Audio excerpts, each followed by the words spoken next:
પ્રાર્થના સંદેશ ન્યૂઝમાં આપનું સ્વાગત છે। રોડ સેફટી અંગે ખેડા આરટીઓ દ્વારા વિદ્યાર્થીઓ માટે જાગૃતિ સેમિનાર યોજાયો। માર્ગ અકસ્માતોમાં ઘટાડો થાય અને યુવા પેઢીમાં ટ્રાફિક નિયમો અંગે જાગૃતિ ફેલાય તે હેતુથી ખેડા આરટીઓ દ્વારા પીઆઈએ ઉત્તરસંડા સ્કૂલ ખાતે રોડ સેફટી જાગૃતિ સેમિનારનું આયોજન કરવામાં આવ્યું હતું। આ સેમિનારમાં સ્કૂલમાં અભ્યાસ કરતા આશરે 70 વિદ્યાર્થીઓને માર્ગ સલામતી અંગે યોગ્ય અને સચોટ માર્ગદર્શન આપવામાં આવ્યું।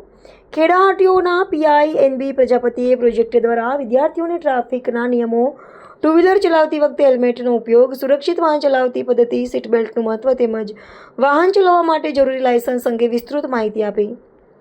આરટીઓ પીઆઈએ વિદ્યાર્થીઓને સમજાવ્યું કે માર્ગ સલામતી માત્ર નિયમોનું પાલન કરવાથી જ શક્ય બને છે અને દરેક નાગરિકે જવાબદારીપૂર્વક વાહન ચલાવવું જોઈએ। તેમણે વિદ્યાર્થીઓને પોતાના પરિવારજનોને સમજણમાં પણ રોડ સેફટીના સંદેશનો પ્રચાર કરવા અપીલ કરી।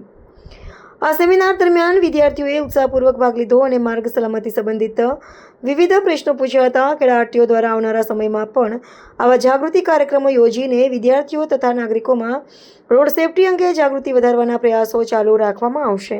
મારું નામ નીરવ પ્રજાપતિ, આરટીઓ ઇન્સ્પેક્ટર નડિયાદ છે। અહીંયા આજે યુકેએમ ઇંગ્લિશ મીડિયમ હાઈસ્કૂલ ખાતે રોડ સેફટી અંગેના એક સેમિનારનું આયોજન કરવામાં આવેલું હતું, જેમાં 60 થી 70 જેટલા વિદ્યાર્થીઓએ ભાગ લીધેલો હતો।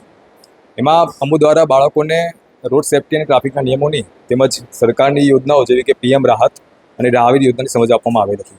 નમસ્કાર, મારું નામ છે Sonal Vyas Dave, school principal of the UKM English medium school.